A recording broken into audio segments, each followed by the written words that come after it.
इसलिए शिव जी का नाम कुंदकेश्वर महादेव का।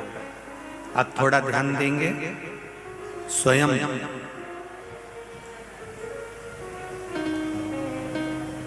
भगवान शंकर कुंदकेश्वर बनकर माता पार्वती के साथ कुंदकेश्वर का दर्शन कैसा होता है, कुंदकेश्वर महादेव का स्वरूप कैसा होता है, तो आप दर्शन करेंगे।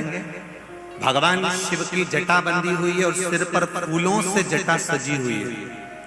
कुंडल में भी बाबा के बिच्छू के साथ में पुष्प लटक रहा है। गले में बाबा के रुद्राक्ष के साथ में धतूरे की माला डली हुई है।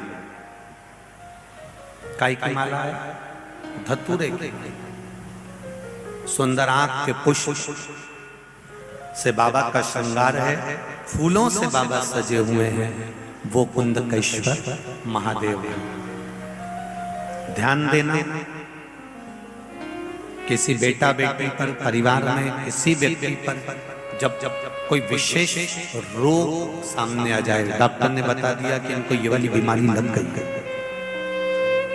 और तुम जांच कराने के लिए जा रहे हो, इंदौर जा रहे हो, भोपाल जा रहे हो, खरगोन, खंडवा, कहीं पर भी जा रहे हो, और डॉक्टर तुम्हें लग रहा है कि बीमारी होने वाली और बीमारी का चांस लग रहा है, अपने यहाँ के डॉक्टर ने कह दिया कि ये बीमारी लगने वाली है, एक प्रयास कर देखते, एक धतूरा जिसको लग रहा है कि ये बीमारी होने वाली है और ऐसा लग रहा है और जांच होने वाली है, एक धतूरा कुंदकेश्वर महादेव के नाम से शिवलिंग के ऊपर रख दो और धीरे धीरे पानी को उस धतूरे के साथ शिव जी को समर्पित करना प्रारंभ करो। अपने हृदय की कामना करते हुए श्री शिवाय नमस्तुभ्यं बोलते धीरे धीरे जल को चढ़ाना। पर जिस दिन उस बीमारी के लिए आप जल चढ़ा कर आएंगे, उस समय पर वो जल लेकर नहीं आएंगे, केवल चढ़ा कर आएंगे और अशोक सुंदरी वाली जगह पर हाथ लगाकर उस जल को केवल स्पर्श मात्र से, मतलब हाथ में छू कर लाएं और जिस व्यक्ति को बीमारी के लिए लग रहा है उसी के नयनों पर, मस्तक पर लगाकर फिर जांच के लिए ले जाएं। मेरा भोलेनाथ चाहेगा तो कोई बड़ी बीमारी नहीं निकलेगी, रोग समाप्त कर देगा। एक धतूरा कुंदकेश्वर महादेव की भक्ति का एक आनंद सुख प्रदान कर देता है। एक धतूरा देखा है? बोलो तो जम के देखा है ना? जब चढ़ाते समय शिवलिंग पर जब धतूरा चढ़ाया जाता है, तब शिवलिंग पर चढ़ाते समय धतूरे की जो डंडी होती है वो कहाँ रखी जाती है? धतूरे के अंदर डंडी होती कि नहीं होती? अरे बोलो जम के बोलो। देखिए आप लोग, धतूरे के अंदर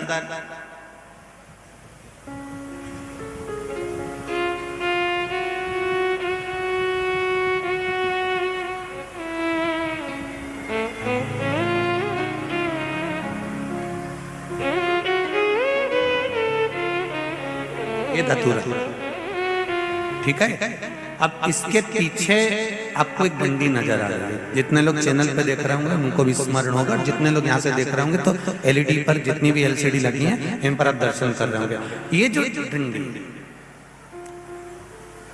ये डंडी का जो मुख है, ये डंडी का जो भाग है, जब रोग के लिए, बीमारी के लिए हम समर्पित करते हैं तो ये डंडी का जो भाग है वो अशोक सुंदरी वाली जगह पर होना चाहिए। किस जगह पर होना चाहिए? अशोक सुंदरी। और बाकी के समय पर आप शिवरात्रि पर या कोई खुशी के लिए या शिव जी के अभिषेक के लिए या आप प्रदोष के दिन या आप किसी भी दिन भगवान शंकर की आराधना कर रहे हो, बाकी के समय आप डंडी का मुख तुम्हारी मर्जी पड़े जहां रखो। पर रोग निवारण के लिए आपको लग रहा है कि इस व्यक्ति को ऐसा रोग हो गया, ये रोग हम जा रहे हैं जांच कराने के लिए, हम दिखाने के लिए मुंबई जा रहे हैं, पूना जा रहे हैं, इंदौर जा रहे हैं, खरगोन जा रहे हैं, तो उस समय पर रोग निवारण के लिए इस डंडी का मुख आपको अशोक सुंदरी वाली जगह, अशोक सुंदरी की जगह मालूम है सबको? जम के बोलो जरा, सबको मालूम है ना? अशोक सुंदरी की जगह होती है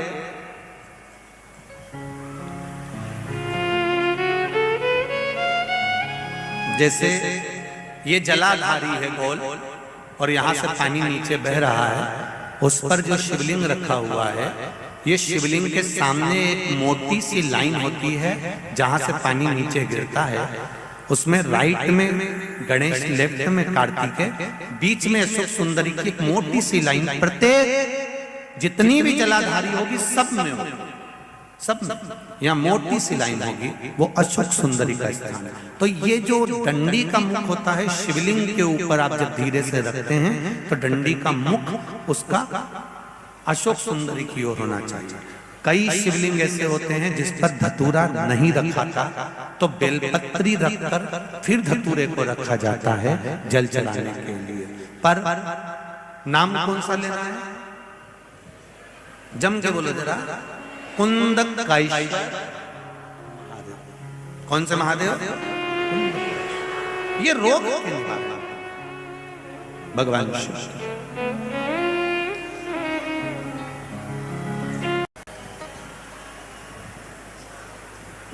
इस कथा से हमको 3 चीजें लेना। पहला, जीवन में एक बात याद रखना, जिस आसन पर बैठकर हम पूजन करते हैं वो आसन को कभी अपने पांव से मत हटाओ, ना पांव से खसकाओ ना हटाओ। वैसे तो बीकान गांव की माताएं आसन को पांव से नहीं हटाती होंगी, हम तो हमारे यहाँ की कह रहे हैं। जिस आसन पर बैठकर हम पूजन करें, पाठ करें, मंदिर में अर्चना करें या हम पूजन पाठ में लगे रहें, कई माताओं की आदत रहती है आसन अगर इधर उधर बिछा रहता है, वो पति के साथ में आसन पर जब बैठने वाली रहती है तो हाथ से सीधा करने की जगह पांव से थोड़ा खसका लेती है।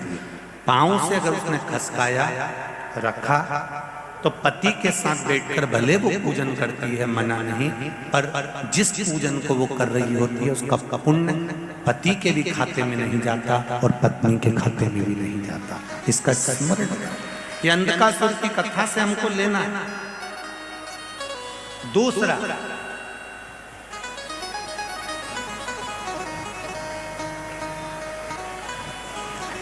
घर से 1 लोटा जल अगर पानी का लेकर जा रहे हो शिव जी को चढ़ाने के लिए, तो मंदिर से आते समय वो कलश, वो लोटा खाली नहीं होना चाहिए। मंदिर का शिव जी का चढ़ा हुआ जल, थोड़ा सा जल उस लोटे के अंदर, उस कलश में अवश्य होना चाहिए। कारण क्या है? हमारे यहाँ पर हमारे बुजुर्ग माता पिता कहते हैं, बुजुर्ग लोग कहते हैं कि सुबह अगर कोई जा रहा है और खाली बर्तन का दर्शन कर लेता है तो बेचारे का दिन अच्छा नहीं जाता। इसलिए हमारे यहाँ से कोई यात्रा पे जाता है तो भरा हुआ कलश रखते हैं, कोई आता है तो भरा हुआ कलश रखते हैं। जब आप जल चढ़ाकर वापिस आते हो तो आपका अगर पात्र खाली होगा और कोई बेचारा शुभ कार्य के लिए जा रहा है और आपका लोटा खाली है तो उसमें श्रेष्ठता नहीं होगी। उसमें 2 बूंद एक हथेली में पानी आए, भले उतना भी है जल अगर लोटे के अंदर, कलश के अंदर है, तो वो जल आप घर के दरवाजे पर छींटते हो, घर में छींटते हो या घर के लोग उसका आचमन करते हैं तो उसका फल जरूर मिलता है। और जो आपका दर्शन कर कर जाता है उसका कार्य सफल जरूर। आप जब लोटा लेकर आ रही होगी मंदिर से और आपका किसी ने मुख देख लिया, कोई भाई लोटा लेकर आ रहा है, उस भाई का मुख किसी ने देख लिया, किसी बच्चे का मुख देख लिया और वो अपने काम के लिए गया और उसका काम हो जाएगा, तो वो बार बार सोचेगा कि वो बच्चे का मुंह देखा था, वो भाई का मुंह देखा था, वो दीदी का मुंह देखा था, तो मेरा काम हो। अर्थात खाली पात्र नहीं लेना। ये दूसरे नंबर। शिव जी के चढ़े हुए जल का आचमन, हमारे शरीर में अगर कोई गांठ उत्पन्न हो जाए, एक पत्र आया भगवान से निवेदन कर कर विनती कर कर बैठो, अभी बैठो, आप बैठो, सबको बात सुनेंगे, बैठो, अपने हृदय की बात है, अपने चित्त की बात। आप शिव से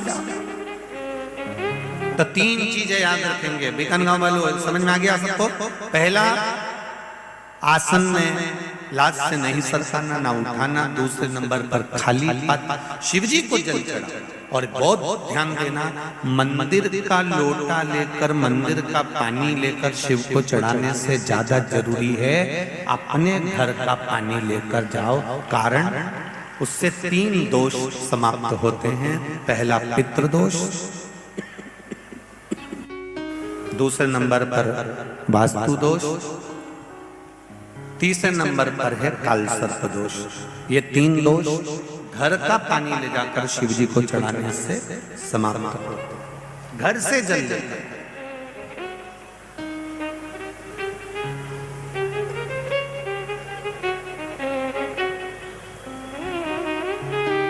तीसरे नंबर पर है भगवान शंकर के मंदिर से जब वापिस आओ, पूजन वगैरह कर दिया, अच्छे से भगवान शंकर का श्रृंगार कर दिया, भगवान शिव को स्नान आदि पूजन आदि सब कराकर जब वापिस आ रहे हो तो एक बार उसको झांक कर दर्शन कर कर पलट कर उसको देख कर उससे निवेदन कर कर वापिस फिर आए।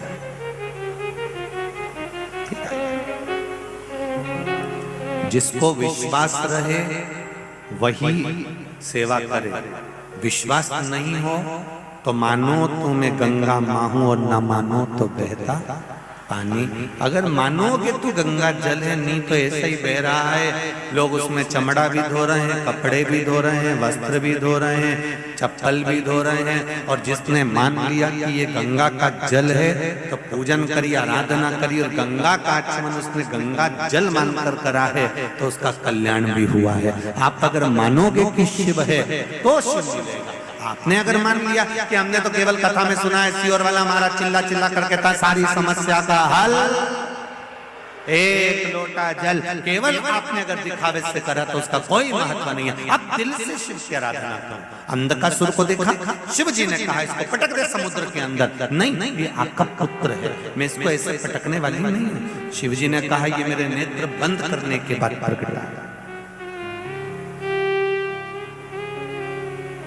ये मेरे नेत्र बंद करने के बाद प्रकट हुआ। सारे देवी देवताओं का मंदिर रात को बंद हो जाता। बोलो बोलो सही है? सबका मंदिर बंद हो जाता, पर दो, एक मां देवी दुर्गा भवानी जगत जननी जगदम्बा शेरों वाली, और दूसरा मेरा देव अधिदेव महादेव, जिनके दरवाजे वो तो अब लोग, क्योंकि माता जी पर भी सोने का चांदी का जेवर होता है, शिव जी का भी श्रृंगार होता है, खूब सोना चांदी का श्रृंगार होता है, इसलिए दरवाजा बंद कर दिया जाता है। कभी तुम महेश्वर जाओ, ओमकारेश्वर जाओ, नर्मदा जी के घाट पर जाओ, शंकर जी ऐसे ही बैठे हुए हैं, उनका दरवाजा बंद होता है। कोई कोई घाट पे बैठे हुए हैं, कोई कोई मंदिर में बैठे तो उसमें दरवाजा ही नहीं है, छतरी है केवल। पहले शिव जी ऐसे ही बैठते थे, माता रानी भी पहले ऐसी बैठती थी। तुम शीतला माता को देखो, जहाँ तुम नवरात्र में अपने शादी ब्याह होते हैं तो देवी जी का पूजन करने जाती हो, वहां कोई मंदिर, वो तो शीतला माता ऐसी एक छोटे से पाषाण स्वरूप में आराम से बैठी हुई है, लोग जाते पूजन करते चले जाते। माता का वहां पर दरवाजा भी नहीं होता था, शंकर जी का भी द्वार नहीं होता था। बैकुंठ में द्वार है, ब्रह्मलोक में द्वार है, इंद्रलोक में द्वार है, पर आप में से कई लोग कैलाश पर्वत घूमकर आए हैं। कई लोग गए कैलाश की परिक्रमा करने के लिए, मानसरोवर की परिक्रमा करने के लिए। जो कैलाश गए हैं वो आए ना, तो उनसे पुराण की कथा का विश्वास करता है कि अगर आपने एक बार शिव महापुराण की कथा सुनी है तो ये विश्वास करता है कि बीज, भक्ति का बीज मेरे शंकर भगवान ने तुम्हारे भीतर दे दिया, इसलिए तुमने शिव पुराण की कथा सुनी है। और ये बीज अंकुरित जरूर होगा, अर्थात एक न एक दिन तुम शंकर के मंदिर एक लोटा जल चढ़ाने जरूर जाओगे, निश्चित। सारी समस्या का हल,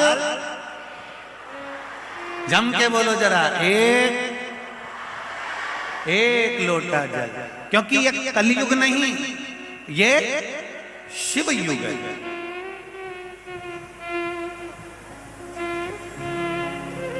गर्मी में बैठकर सुनी थी, ना नीचे दरी ना ऊपर छाए थी, उसके बाद भी मैं धूप में बैठकर कथा सुनता रहा और बैकुंठ चतुर्दशी की सुनी। और वो सियोर वाला महाराज इतना चिल्ला चिल्ला के बोला कि बैकुंठ चतुर्दशी की कथा सुनने वाले को जो लाभ मिलता है वो दुनिया में किसी को नहीं मिल पाता। तो जब मेरी गति, जब मुझे दुख आए, जब मुझे कष्ट आए, जब मेरे जीवन में थोड़ी तकलीफ आए, उस समय पर मैं तुम्हारी कथा में बैकुंठ चतुर्दशी के दिन गया था, तो वो बैकुंठ का नाथ भी मेरे दरवाजे पर होना चाहिए। तो निश्चित था। और सीधी बात है, तेरे मंदिर में आना मेरा काम है और मेरी बिगड़ी बनाना तेरा काम है। तेरी चौखट पर मैं आ गया, उसके बाद में दर्शन दिखाना तेरा। ये उसके ऊपर, ये उसकी मर्जी। भागवत कथा में उद्धव जी महाराज ने भगवान कृष्ण से कहा, कृष्ण तू ब्रज की गोपियों को छोड़कर क्यों मथुरा गया रे, क्यों आया है, क्यों द्वारका आ गया रे? ब्रज की गोपियां साधारण नहीं हैं कृष्ण, ये गोपियां तेरे लिए जीती हैं, दिन रात तेरी भक्ति में डूबी रहती हैं और तू द्वारका में पड़ा हुआ है। कृष्ण कहते हैं कि मैं द्वारका में जरूर रह रहा हूँ, पर मेरे चित्त वृत्ति में वही गोपियां समाई हैं। उद्धव जी कहते हैं वो गोपियां नहीं, ब्रज की संत हैं, साधु हैं, सन्यासी हैं, तपस्वी हैं, साधक हैं, जो इतने इतने घंटों तक तेरी साधना में लगे। तब उद्धव जी ने कहा, तब उद्धव जी का एक शब्द आप लोगों ने भी सुना होगा, जो असल में है मस्ती में डूबे उन्हें क्या परवाह जिंदगी। उद्धव जी का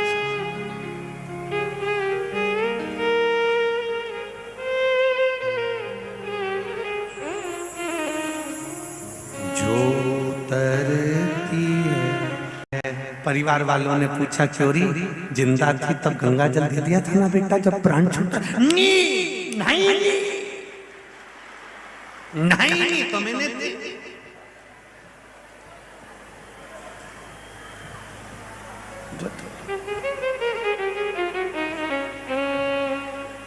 वो नहीं, इसलिए मैंने गंगा जल दे दिया। अब प्राण छूटने का कोई समय नहीं है, मृत्यु का कोई समय किसी को नहीं मालूम कि कब मरोगे, कब तुम्हारे प्राण छूटेंगे। इसलिए शिव पुराण कहती है, पल पल हर क्षण हर घड़ी 21,600 श्वास जो शरीर से निकल रही है, प्रत्येक श्वास में जब तुम्हें समय मिल जाए, जब तुम्हारा मन कर जाए, जब तुम्हारा दिल कर जाए, तब 5 मिनट उसको भज लो। श्री शिवाय नमस्तुभ्यम स्मरण कर लो, राम कह लो, कृष्ण कह लो, शिव बोल लो, ओम नमः शिवाय कह लो, तुम्हारा मन पड़े वो भजो। इंतजार मत करना कि मैं नहाऊंगी तब भजूंगी, और नहाने से पहले निपट गई। इसलिए हमें इंतजार नहीं करना। यहाँ तो शास्त्र कहता है, काल करे सो आज करे सो पल में प्रलय हो जाएगा, शिव भजेगा अब समय निकल जाएगा, फिर कब? इसलिए कोई समय नहीं। खेती पर जा रहे हो, पानी देने जा रहे हो, लच्छी नहीं आ रही है, बहुत घाटा लग रहा है, कर्जा बढ़ रहा है, कुछ नहीं करना। हमें शंकर भगवान का जाप करते करते पानी भी दो तो श्री शिवाय नमस्तुभ्यम, खेती भी करो तो श्री शिवाय नमस्तुभ्यम, ट्रैक्टर भी चलाओ और बीज भी बो तो ट्रैक्टर में भी गाना लगा दो तो बीज में भी श्री शिवाय नमस्तुभ्यम, सिलाई मशीन चलाओ तो श्री शिवाय नमस्ते। तुम जपते रहो, भजन करते रहो, स्मरण करो। क्या है मेरे महाकाल राजा, मेरे ओमकारेश्वर नाथ, मेरे नागेश्वर नाथ की कृपा क्या है? जब कथा पूरी हो जाएगी, जिस भंडार गृह में भंडार चल रहा है, उसी भंडार गृह में एक बार झांक कर जरूर आना। जितना तुमने बाबा के खजाने में लगाया है, बाबा उतना भर कर फिर तैयार रखता है। ये शिव खाली नहीं रहता, उसकी करुणा, उसकी दया, उदार। मैंने